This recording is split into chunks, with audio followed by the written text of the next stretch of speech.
নমস্কার বন্ধুরা, মায়ের মামুনি রান্নাঘরে সবাইকে স্বাগত। আজকে রবিবার, সবাই ঘরে থাকে, তাই একটা স্পেশাল কিছুর সাথে আমরা একটা তেতো, সেই উচ্ছে আলু ভাজাই হোক উচ্ছেই হোক করে নিই। তার সাথে একটা শাক না হলেই নয়। তা আজকে আমি করে নেব লাল শাক। লাল শাকটা আমি প্রথমে পরিষ্কার করে ধুয়ে কুচিয়ে আপনাদের কাছে ফিরে এসেছি। আচ্ছা, বলে রাখি, এর যে ডাঁটিগুলো ছিল সেই ডাঁটিগুলো আমি আর দিইনি, তবে আপনাদের ইচ্ছে হলে সেটাও দিতে পারেন। ওগুলোকে আমি বাদ দিয়ে দিচ্ছি, ওগুলো অন্য কোনো দিন সর্ষে বাটা দিয়ে চচ্চড়ি করে নেব। তা লাল শাকটা করতে আমি কিছু ছোট বড়ি আর বাদাম নিয়েছি। বাদামটা যদি আপনাদের অসুবিধে থেকে থাকে তাহলে বাদামটা কখনোই দেবেন না, নয়তো একটু ভিজিয়ে দিলেও অসুবিধেটা খুব একটা হয় না। আর দেব একটা মাঝারি সাইজের পেঁয়াজকে কুচিয়ে নিয়েছি, বড় 2 টুকরো রসুনকেও কুচিয়ে নিয়েছি, আর 3টে কাঁচা লঙ্কা কুচানো। রান্নাটা শুরু করা যাক। গ্যাসে কড়া বসিয়ে গ্যাসটাকে অন করে দিয়ে কড়াতে দিয়ে দিলাম সর্ষের তেল।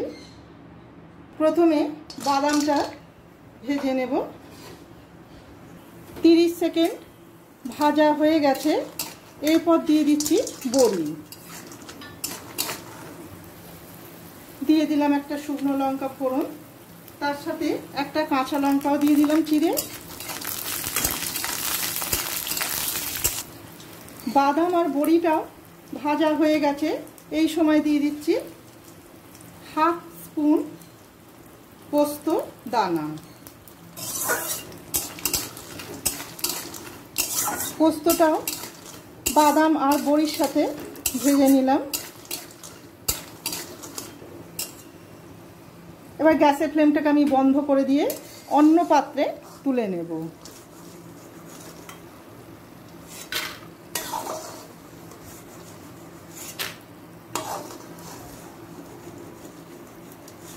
গ্যাসের ফ্লেমটা বন্ধ না করে দিলে কি পুড়ে যাবে, যার জন্য এমনিতেই কড়াতে দেখুন আস্তে আস্তে অনেকটাই হয়ে গেছে গ্যাস বন্ধ করে দেওয়া সত্ত্বেও, তাই জন্য আগেই গ্যাসটাকে বন্ধ করে দিলাম।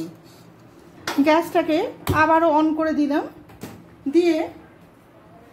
দিয়ে দিচ্ছি ওই একই তেলের মধ্যে, আমি আর বাড়তি তেল দিলাম না, পেঁয়াজ রসুন আর লঙ্কা কুচি একই সাথে দিয়ে দিলাম। তেলের পরিমাণটা আপনারা আপনাদের পছন্দ মতো দেবেন, কম বেশি করে। পোস্ত দিয়ে বড়ি বাদামটা যে ভেজে রাখলাম এটা পরে ওপর থেকে ছড়িয়ে দিব, তাই জন্য আগেই করে রাখলাম। পেঁয়াজটা হালকা লাল করে ভাজা হয়ে গেছে, গ্যাসের ফ্লেমটাকে লোয়ে করে দিয়ে দেব পরিমাণ মতো লবণ। 1 আটি লাল শাকে পরিমাণ মতো লবণটা দিয়ে দিলাম। 4 চামচের 3 ভাগের 1 ভাগ হলুদ গুঁড়ো দিয়ে পেঁয়াজ আদা রসুন লঙ্কা কুচিটাকে, আমি ভুল বললাম, আদাটা তো নয়, শুধু পেঁয়াজ রসুন আর লঙ্কাটা হলুদের গন্ধটা চলে না যাওয়া পর্যন্ত, কাঁচা গন্ধটা চলে না যাওয়া পর্যন্ত একবার ভেজে নিলাম।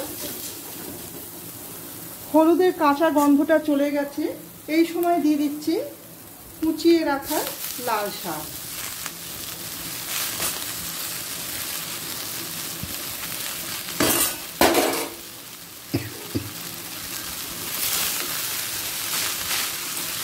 লাল শাকটা পেঁয়াজের সাথে মিশিয়ে নেব।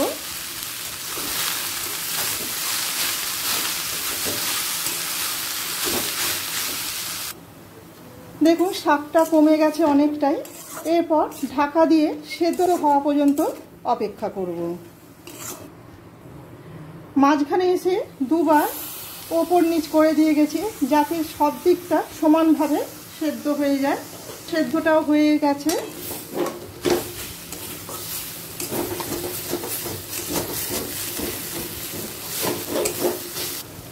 এরপর দিয়ে দিচ্ছি 1/2 চামচ চিনি।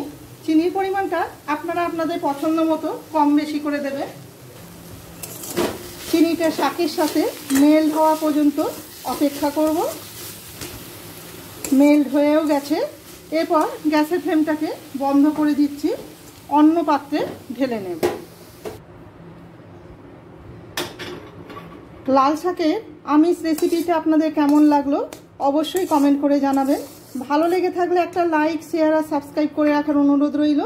আমার চ্যানেলটিকে সাবস্ক্রাইব করে রাখলে পরের দেওয়া নতুন রেসিপিগুলি খুব সহজেই আপনাদের কাছে পৌঁছে যাবে।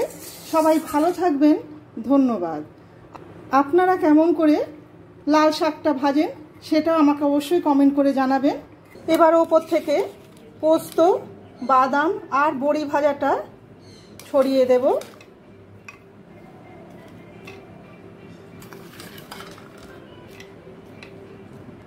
ব্যাস রেডি আমিষ লাল শাক ভাজা। আমিষ লাল শাক ভাজা রেসিপিটা আপনাদের আমিষ লাল শাক ভাজা রেসিপিটা দুপুরে ভাতে পাতে দুর্দান্ত লাগবে। তার রেসিপিটা আমরা কি করে নেব দেখে নেওয়া যাক।